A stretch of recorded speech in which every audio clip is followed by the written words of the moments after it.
Agora que a Folha de São Paulo entra na mira das autoridades mesmo.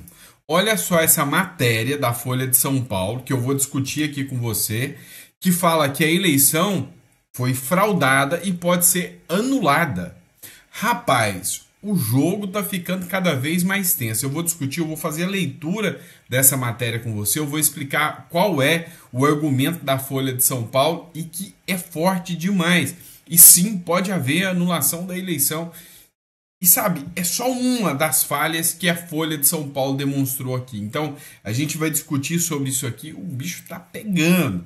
Outra questão, o ditador, né, amigo do Lula, o Bashar al-Assad, conseguiu asilo político. E eu vou contar para você, descobriu-se para qual país que ele foi embora e já tem asilo político. E nós vamos falar de tudo isso aqui com você nesse editorial. Então, meu amigo, não esqueça de se inscrever no nosso canal, curtir, compartilhar, isso ajuda bastante o nosso canal. A gente está num domingo aqui produzindo conteúdo para você, trazendo conteúdo de relevância. Então, se você puder dar uma força, dar um apoio para o nosso canal, a gente te agradece muito, tá bom? Vamos começar de matéria? Só lembrando, tá? Se você não fez o download do livro Segredos Milionários dos Leilões, faz o download, tá? Vale muito a pena, eu tenho certeza que você vai gostar. Bora entender um pouco mais? Vamos saber o que está acontecendo? É o seguinte, você está sabendo que o ditador da Síria, o Bashar al-Assad, ele foi deposto, né, por grupos rebeldes. Lá estava rolando uma guerra civil. O Bashar al-Assad, né, muito aliado do Lula, inclusive em 2010, o Lula deu uma medalha de mérito para o Bashar al-Assad. Eu falei para você sobre isso no último editorial. E o Bashar al-Assad está desde 2020 no poder e o pai dele também mais 25 anos no poder. Ou seja, 50 anos que a ditadura dos Assad, né, do Bashar al-Assad, já está no poder na Síria. E agora caiu. Ou seja, as ditaduras estão começando a romper. Logo, logo a gente vê o Maduro aqui também dando de cara no chão. E aí o que acontece? O Lula mandou um recado para os brasileiros que estão na Síria. Eu fico me perguntando o que os brasileiros estão fazendo na Síria, né? Mas vamos lá. Brasileiros são orientados pelo Itamaraty a deixar a Síria. Os brasileiros que moram na Síria estão sendo orientados pelo Itamaraty a deixar o país. O Ministério das Relações Exteriores do Brasil emitiu uma nota na tarde desse sábado, informando que acompanha a escalada da violência no local e informando aos brasileiros que procurem a Embaixada Brasileira em Damasco. O Itamaraty insta a todos os nacionais que se encontram no país para que busquem sair da Síria. O país do Oriente Médio vive uma guerra civil desde 2011, que ganhou novos contornos na semana passada, quando grupos rebeldes islâmicos que lutam contra o governo de Bashar al-Assad tomaram a cidade de Alepo. Tá? Ontem, os rebeldes entraram nos subúrbios de Homs e avançaram neste domingo pela capital Damasco, ou seja, a capital da Síria. Na nota, o Itamaraty disponibilizou um telefone de emergência e recomendou que os brasileiros consultem o portal consular com alertas e atualizações sobre a situação no país, no Oriente Médio. Tá? Então, veio essa nota aqui falando que o Lula mandou que os brasileiros que estão lá na Síria, né, piquem mula de lá, vazem fora porque o negócio lá tá perigoso. E aí a gente tem que lembrar o seguinte, em 2010, Lula concedeu honraria ao ditador sírio Bashar al-Assad. Pois é, você lembra que o Supremo Tribunal Federal, melhor, o Tribunal Superior Eleitoral, aplicava multas e alegava que era fake news qualquer um que falava que o Lula, né, tinha alianças com ditaduras, que era amigo do Ortega, da Nicarágua, do Maduro. Pois é, a aliança do Lula com ditaduras não é de hoje, né? O que o STF, o TSE fez, né, foi uma maldade sem tamanho, né? Interferiu sim na livre opinião das pessoas, porque o que foi exposto não foi mentira. Todo mundo sabe que não foi mentira. O mundo está de olho nos últimos acontecimentos na Síria. E o ditador Bashar al-Assad está desaparecido desde que entrou no avião a caminho de uma base russa no Mediterrâneo. E seu rastro não foi mais encontrado. Como eu disse para vocês, já foi encontrado agora e eu já vou revelar para vocês para onde que o Bashar al-Assad foi. Em meio às comemorações na Síria pela queda de Assad e preocupações sobre o novo comando do país, que pode conter extremistas islâmicos, tá? É bom relembrar que em 2010 Lula entregou o grande colar da Ordem Nacional do Cruzeiro do Sul, a mais alta condecoração brasileira para estrangeiros, ao ditador sírio. É interessante como Lula e o PD adoram um amigo ditador, mas vivem dizendo que defendem a democracia. E o pior de tudo, né? E o pior de tudo que a gente tem que falar é que você não pode falar isso. Falar a verdade, né? Falar que em 2010 ele concedeu uma honraria para um ditador, você está cometendo fake news de falar de um fato que aconteceu. Uma situação que literalmente aconteceu, né? É absurdo, né? É insano, né? Mas enfim, para onde que o cara foi?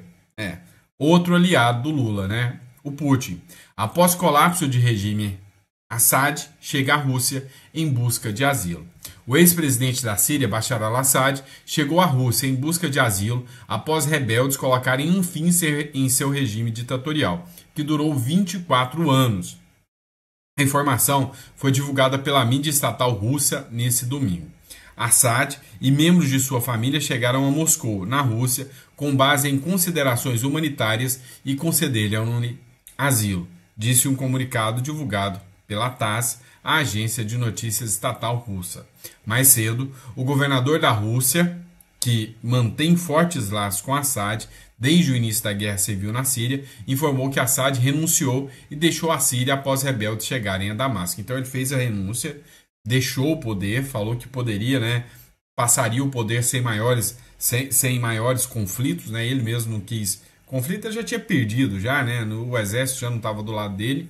Sob o comando de Hayat Tahrir al-Sham, grupos rebeldes iniciaram uma ofensiva em 27 de novembro. Depois de conquistar diversas regiões controladas anteriormente por forças ligadas a Assad, os insurgentes conseguiram derrubar Assad em uma ação que durou apenas 12 dias.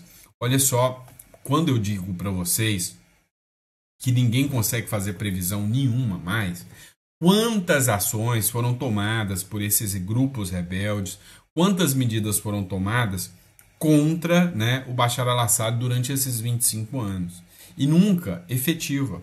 Mas o time, o momento correto, foi porque a Rússia estava enfraquecida, já não tinha poder para dar suporte ao Bashar al-Assad, né? O Irã enfraquecido, porque Israel estava batendo de frente com o Irã, né, e contra o Hezbollah, ou seja, o Bashar al-Assad ficou sem, né, o suporte do exército iraniano e o suporte dos grupos terroristas do Hezbollah, que davam suporte para ele, e os grupos russos também, né? A Rússia está com 60 mil soldados mortos já nessa guerra com a Ucrânia, ou seja, a situação tá tensa, né? A população masculina da Rússia está sendo dizimada.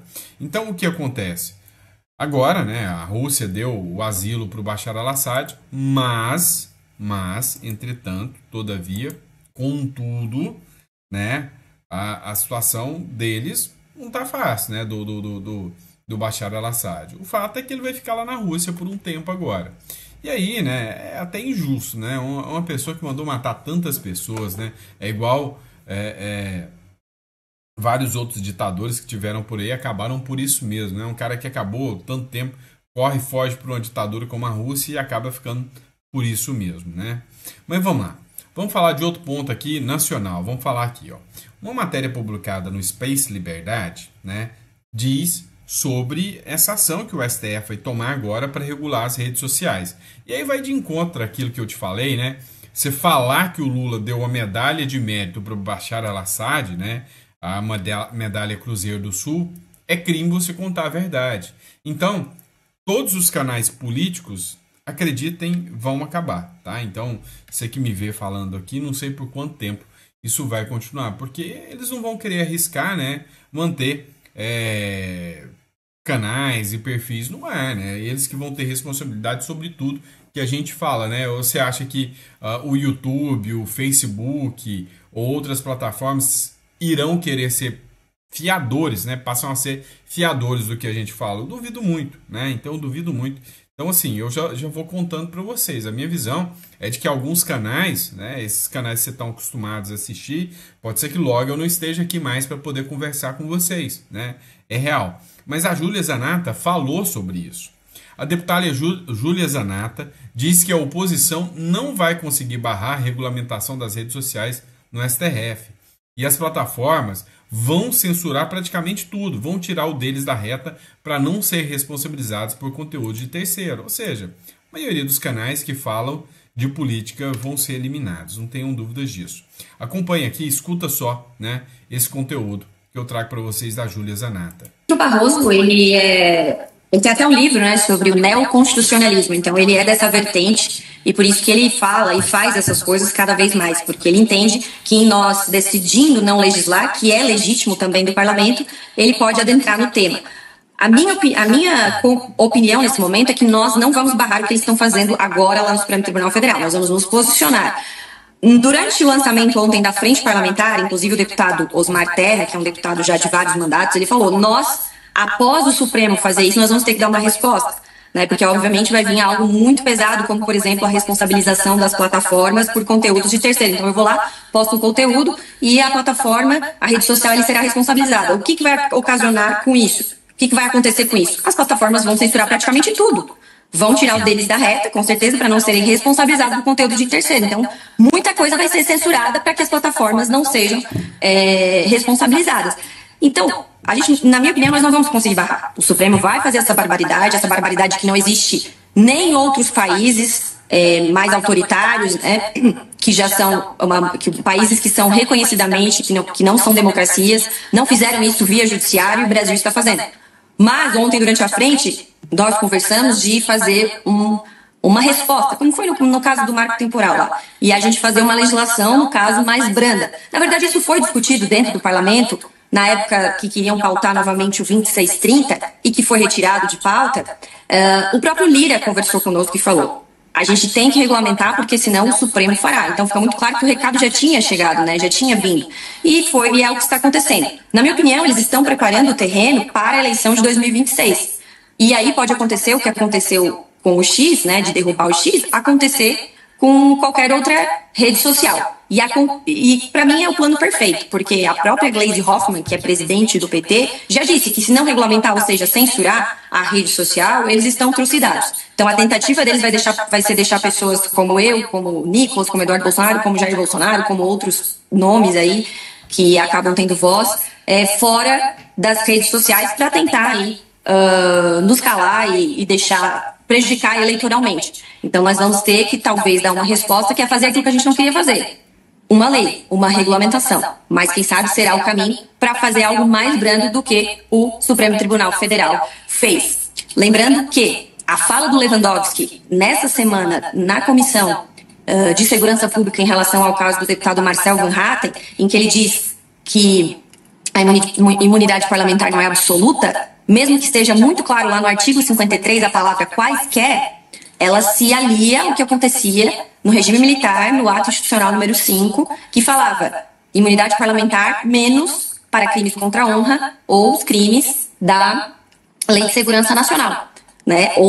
Outra coisa assim, então ele fala que é um progresso, mas não, é um retrocesso daquilo que eles falam, que tanto criticam, né, o que aconteceu no passado, mas estamos indo para esse caminho que nem o senhor falou aí no início, além do que ele se contradisse, porque hoje falei na audiência pública dos 5 anos do inquérito das fake news, eu falei ali, mostrei uma notícia que ele livrou o Paulo Pimenta de alguma ofensa, alguma coisa que tinha feito contra o Luciano Hang, usando o argumento da imunidade parlamentar. Então, assim, a imunidade parlamentar é relativa agora, só vale para alguns. Para mim não vale, eu tenho que me calar. Para o Paulo Pimenta ou para outros vale. Então, eles perderam a vergonha totalmente. Eles estão censurando, calando opositores. Como o doutor Enio Viterbo falou hoje na audiência do inquérito das fake news, e usou inclusive um livro do ministro Zanin para explicar isso, falando do lawfare, que é uma instrumentalização do direito para a perseguição de adversários políticos. E o doutor Enio Viterbo, ele pesquisa o Alexandre de Moraes, suas decisões, e ele enquadrou aí nesse lawfare. Pois é, né? Então fica claro, né, escancarado, que é questão de tempo. Vamos falar outro ponto, né? Lembra do caso da Coreia do Sul? Do presidente que decretou a lei marcial, o exército foi pra rua, tentou o golpe, depois recuou? Pois é, quem foi preso não foi o presidente, nem impeachment ele teve, tá? Foi o ministro da defesa dele. O ex-ministro da Coreia do Sul é preso por tentativa de impor lei marcial, diz agência estatal. O Ministério Público da Coreia do Sul prendeu nesse sábado, domingo, no horário local, o ex-ministro da Defesa do país, Ki Yong-hyun, pelo papel que ele teve na tentativa de imposição de uma lei marcial por parte do presidente Yoon Suk-yeol na última terça-feira. Segundo a agência estatal de notícias Yonhap, de acordo com a investigação, Kim teria sido responsável por sugerir ao presidente Yoon a declaração de lei marcial em meio ao impasse colocado cada vez maior com a Assembleia Nacional, atualmente controlada pela oposição. Então, não é o presidente que foi preso, é o ministro que sugeriu ao presidente fazer que vai acabar ficando preso, né? Pessoal, vamos falar agora um pouquinho sobre o Marcos Duval. Matéria do Metrópolis que eu achei interessante. Previsão nada animadora de Bolsonaro para Marcos Duval. Hoje, você votaria no Marcos Duval?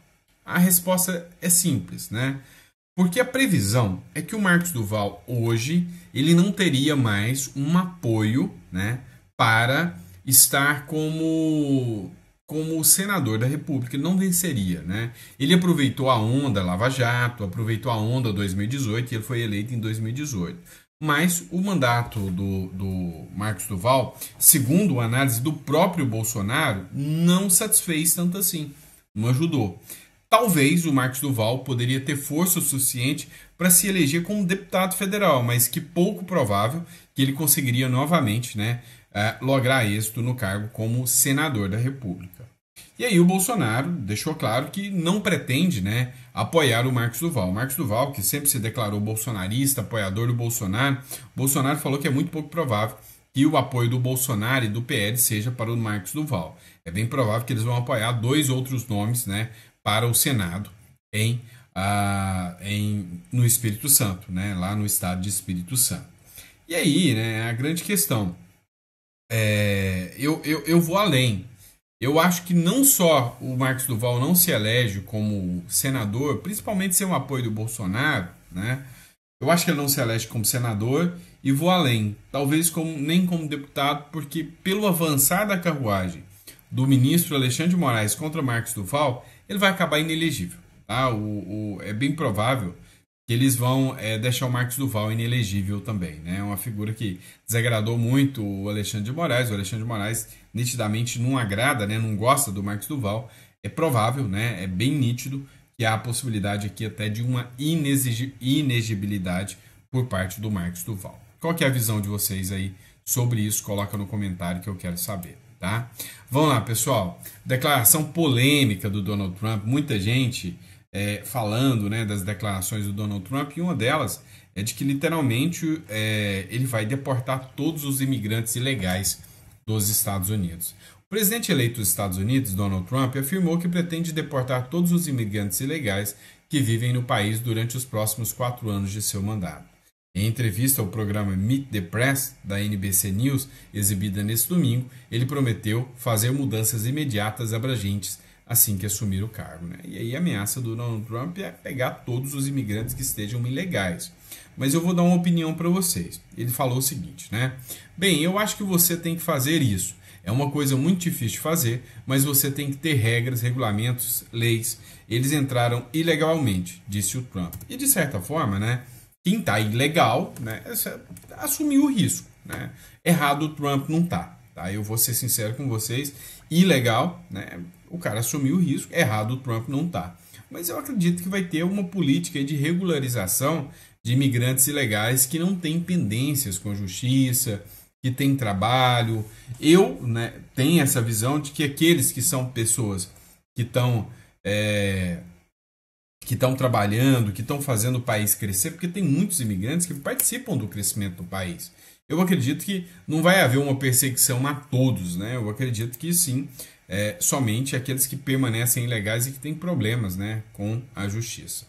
Vamos lá, a matéria da Folha de São Paulo, que eu vou trazer para vocês agora, é o seguinte, essa aqui é de sacudir o negócio, tá? Eleição de 2024 tem suspeita de fraude por transferência em massa de eleitores de outras cidades. Rapaz, a Folha de São Paulo deu uma sacudida, mas não são umas eleições que são invioláveis, sem qualquer risco de fraude, 100% confiáveis. Olha só, isso aqui, o que a Folha de São Paulo falou. As eleições de 2024 agora abrigaram a suspeita de uma fraude envolvendo pequenos e médios municípios de vários estados do país, em um possível esquema até agora pouco visível na lista dos malfeitos eleitorais. Dos malfeitos eleitorais, olha só como ela já cita ainda. A compra de votos em massa por meio da transferência coletiva e ilegal de títulos de eleitores entre uma cidade e outra. A Folha mapeou nos últimos meses na Justiça Eleitoral e na Polícia Federal prisões, operações e investigações que se espalham pelo país, em decorrência de transferência em blocos de domicílio eleitoral, o que em algumas cidades pode ter sido determinante para a eleição fraudulenta de prefeitos e vereadores. O que estava acontecendo? Não se sabe, né? A Folha de São Paulo averiguou aqui, mas não tem informação ainda. Mas em blocos, de repente, 1.000 eleitores de uma cidade pulou para outra, de uma hora para outra, né? Numa decisão só, e todos votaram num determinado prefeito. Estranho isso, não é? É esquisito. Então, assim, começa a levantar aqui a Folha de São Paulo mais uma suspeita, né, sobre o que está acontecendo, né, na questão eleitoral. Então, assim, é uma denúncia gravíssima que a Folha de São Paulo fez, né? Um país sério averiguaria, né? No Brasil, eu já acho que a Folha de São Paulo vai ser investigada, né? Eu acho que a Folha de São Paulo vai ter seu registro cassado. A gente teve informações, né, por meio da mídia tradicional mesmo, inclusive a grande influência do crime organizado nas eleições deste ano, ou seja, a situação não está nada fácil, né? Tá difícil, né, defender o indefensável, né? Tá difícil, né? E aí a Folha de São Paulo que falou, não foi eu, fraude, né? A palavra foi fraude eleitoral por transferência de massa em massa de votos, né? Ou seja, dá para ter seriedade, dá para acreditar 100%? Coloca no comentário que eu quero saber seu ponto de vista, tá bom? E é isso, pessoal. Amanhã a gente volta com mais conteúdo para vocês. Grande abraço, fiquem com Deus e eu vejo vocês no próximo editorial.